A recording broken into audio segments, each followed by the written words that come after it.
Hi ladies, today I'm talking about the clothes that I stopped buying after turning 50 and what I buy instead. And if you stick to the end of the video, I'm going to go off on a little bit of a rant about designers and what's available to us petite and plus size apple-bodied ladies.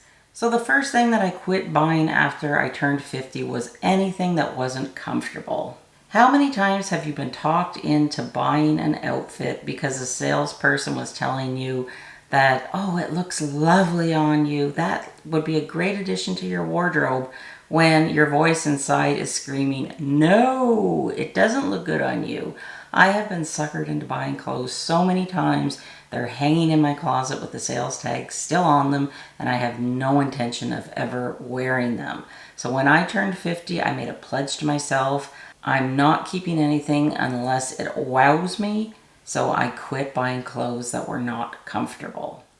The second thing that I quit buying after turning 50 were tops or sweaters that required me to wear a camisole underneath. I hate camisoles. I've never worn them in my life. Well, I wore them once or twice, but the point is I would buy a top that maybe the v-neck was a little too plunging, so the sales lady would say, oh, just put a camisole under it. So I buy the matching camisole, but I don't like wearing them. I can't stand wearing them. So I had grown quite the collection of different white camisoles because it seemed every season when I would go into my favorite clothing store, I would buy another white camisole. So I quit buying tops that require something underneath, and what I do instead, I have found a very good seamstress where I live because I'm not a good sewer.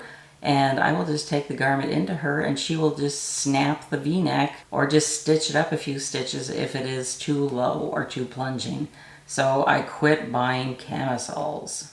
The next thing that I quit buying after turning 50 were bras with a lot of padding. Have you watched my bra video? I did a requested video about a week ago now about the best bras for larger busts, so I'll link that and you can go check it out. But when I was younger, I always thought that a good supportive bra meant that you had to have a lot of padding in your bra.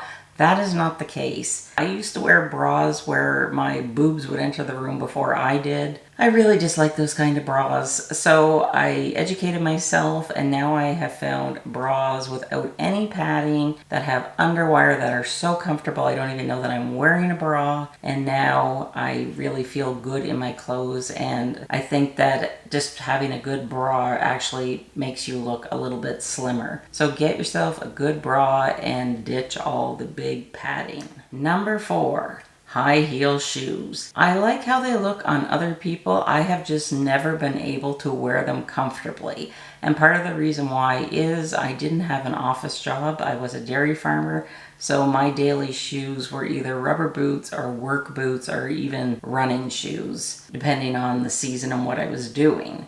So I would have looked really strange walking around the barn in stilettos milking the cows. Maybe they would have enjoyed it. So now that I'm older, I'm not really comfortable getting in high heels, and I don't want to risk me tripping or twisting an ankle. So if I want a heel, I will go with a little kitten heel or a block heel, but nothing probably bigger than 2 inches because I just feel then that I'm kind of tipsy and I'm just afraid of falling and breaking something. Number 5 is shapewear. I hate shapewear. I'm just being upfront and honest. I know a lot of you will comment on my videos, how come you don't recommend shapewear? Because I don't like it. I don't wear it. If I ever find some that I do like, then yes, I will share it with you. But I have tried all different brands, all different sizes. They're not comfortable. Anytime I would go on a cruise, I would buy a piece of shapewear to wear, and I don't know what I was thinking because I go on cruises to be comfortable. I don't go on cruises to get into a torture device, to go to dinner, to be uncomfortable the whole time. So now I've ditched the shapewear and I just wear what I want and what feels comfortable to me because the only person I'm impressing is myself. Long gone are the days where I care what other people think. Number 6 are crewneck tops.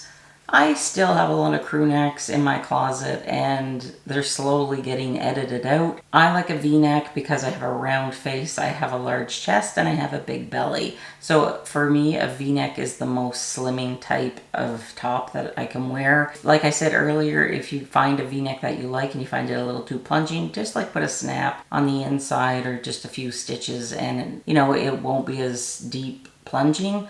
but you'll also get the same effect of a v-neck, but you're still wearing a v-neck, which is very, very flattering. So with age comes wisdom, and that goes for fashion too, because I can look back, you know, in my 20s and early 30s at some of the outfits I was wearing, and a lot of them I think would be in the don't category. So it's nice to know that as I'm getting older, I'm actually using my own fashion tips and putting them into place and doing my best to look stylish. Number 7, matching earrings and necklaces. Again, this one particular store that I would shop at a lot in person before COVID, they would always upsell at the counter. Oh, what about this lovely pair of matching earrings and necklace? I never wore them. Like, as you can tell, I don't wear a lot of jewelry. I usually just wear earrings. Once in a while, I will wear a necklace, or I like a bracelet, but not every day. And I certainly don't like those matchy sets. It's fine if they work for you, but on me, I don't like them.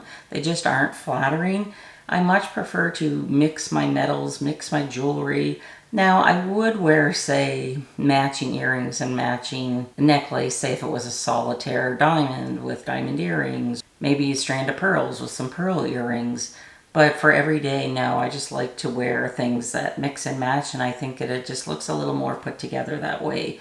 Because I think if things are too matchy-matchy, sometimes it can be unflattering, if that makes sense. So I just like to mix things together. T-shirts with writing on. Oh gosh, do you know how many t-shirts I have bought in the past when I go to the Caribbean and that says like St. Thomas or the Caribbean or Princess Cruises? You know, you feel like when you're on vacation, oh, I gotta buy that t-shirt for a souvenir. I never wear it afterwards, so why did I buy it? I'm kind of an impulsive shopper at times. Yeah, I'm very impulsive when I shop. So I think those tops are great if our men want to wear them, you know, bless them, they can wear them. But as a 54-year-old woman, I'm done wearing tops that have wording on them. The 9th thing that I have quit buying since turning 50 are matching sweater sets. Mind you, some of the sets that you can buy, say at Talbots, yes, they are nice looking, but on me, I don't like the look that I get. Probably what I would do instead is I would maybe wear the same color, like say a navy shirt with like a navy sweater, but I wouldn't get like the matching sweater for 2 reasons actually. The first one is I would go for a longer length because it's going to make me look longer and leaner. And the second reason why is those matching sweater sets, lots of time where they fall on my body, they'll like fall like right in the middle of the hip, and that just brings attention to my problem area, which is my belly. So that's part of the reason why, now that I'm older and wiser, I have stopped buying matching sweater sets. And the last thing that I quit buying since turning 50, anything that doesn't wow me. I have bought so many clothes, shoes, handbags in the past just because I felt, oh, I'm going to wear it someday. If something doesn't wow me, I'm not keeping it. I know that there's a better option out there for me, and I will happily wait until I find that thing that is going to wow me. How many things do you have hanging in your closet with the price tag still on, or things that you wear but they don't make you feel good about yourself? I'm all about dressing for my body for right now, and I'm trying to find things that make me look put together and some clothes that I feel good about myself in, because whenever I walk into a room, I want to have that confidence. I want to feel that confidence, and that's why it's so important, I feel, is to only wear clothes that make you feel good inside, because whenever you feel good inside, that's going to radiate from you. You're going to smile more, you're going to walk proud with your shoulders back, and you're just going to feel so confident. And even if you don't feel confident, fake it. Fake it till you make it. Do you know how many times I have done that? Because internally, I used to be a very, very shy person. And I worked in a male-dominated industry, we'll call it. Very few females at the time were in my area, were in that industry.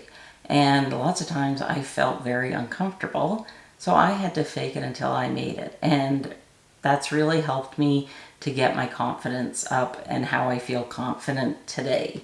So my belief is, find your confidence now in the body that you have now, accept it, and do your best to find clothing, you know, that makes you feel good about yourself. And I tell you, ladies, you are just gonna feel wonderful and like you can take on the world. Okay, so now I'm going on a little bit of a rant and I have notes. It is really difficult to find clothing for petite and for plus size women. Like normally I can wear a size 20, which is an extra extra large in my bottom because of my belly, but also I need the extra extra large on top because I have broad shoulders and a larger chest. Why can't designers or clothing companies have extended sizes, like maybe that go to 20 or 22 or 24? Why can't they just include that in one line? Why do we have to be discriminated against in the plus size? Why can't we all just be one size fits all? Not one size fits all, but you know, have all the range of sizes for one style of clothing.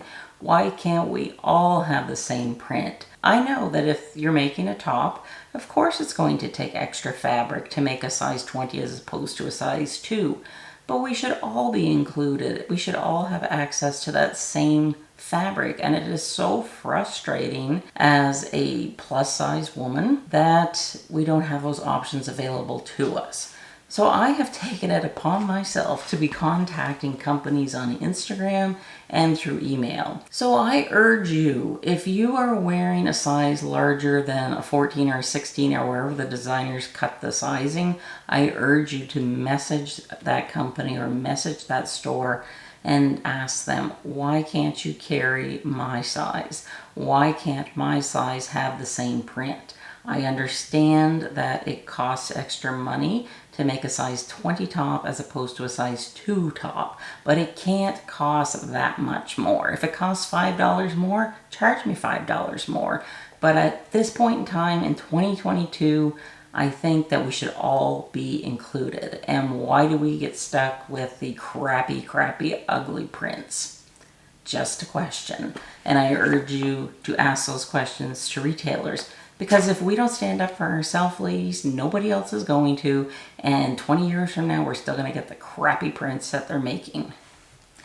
So that's why I wear a lot of solids. I would love to wear some nice printed tops, but it's really difficult to find a printed top that suits me because it has to be a certain type of a print, a smaller print. But it just seems once they get to a size 18 or bigger, they're just slapping on like a great big old leaf print, and I am not interested in wearing a palm tree on my shirt.